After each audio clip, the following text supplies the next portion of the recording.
আলাইকুম। আজকে আমরা খুব সুন্দর একটা রেসিপি নিয়ে আসছি আপনাদের কাছে। এখানে দেখতে পাচ্ছেন শুধু বাদাম, এটা কাঁচা বাদাম না, এটা হচ্ছে শুকনা বাদাম।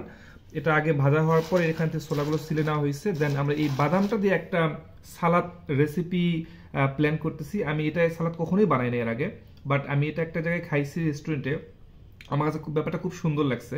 সো আজকে বাজার থেকে আমি বাদাম নিয়ে আসলাম। এর সাথে আমাদের সাথে যেটা আছে সেটা হচ্ছে কাঁচা মরিচ, এরপরে হচ্ছে পেঁয়াজ, এরপরে হচ্ছে লেবু, এরপরে শসা, গাজর, টমেটো, কিছু আদা দেওয়া আছে, আর পাশাপাশি তো লবণ আছে, আর তেল। তো আমরা চেষ্টা করব এগুলো সব কিছু মিক্সড করে কিভাবে আমরা একটা সালাদ বানাইতে পারি।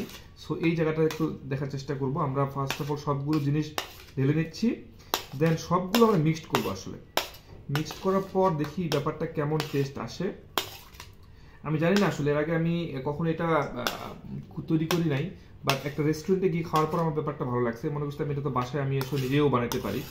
সো আজকে যেহেতু বাসায় ছিলাম আমি, তো আজকে সকাল থেকেই প্ল্যান ছিল যে আজকে ইভিনিং এর স্ন্যাকটা হয়ে এই রেসিপি দিয়ে আসলে হয়তো পার করবো ইনশাল্লাহ।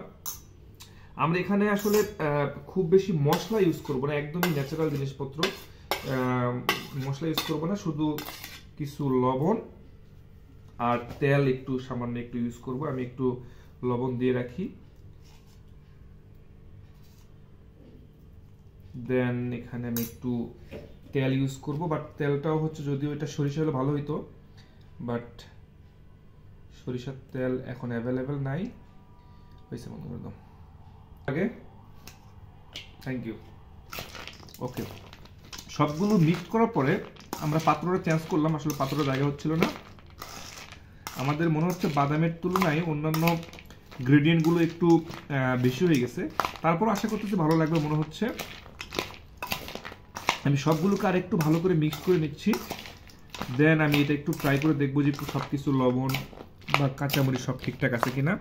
বাট দেখতে এখন কিন্তু খুব সুন্দর একটা কালারফুল চলে আসছে। কিন্তু আমি একটু ট্রাই করে দেখবো যে আসলে এটা খেতে কেমন লাগে। বিসমিল্লাহ। This looks good, thank you.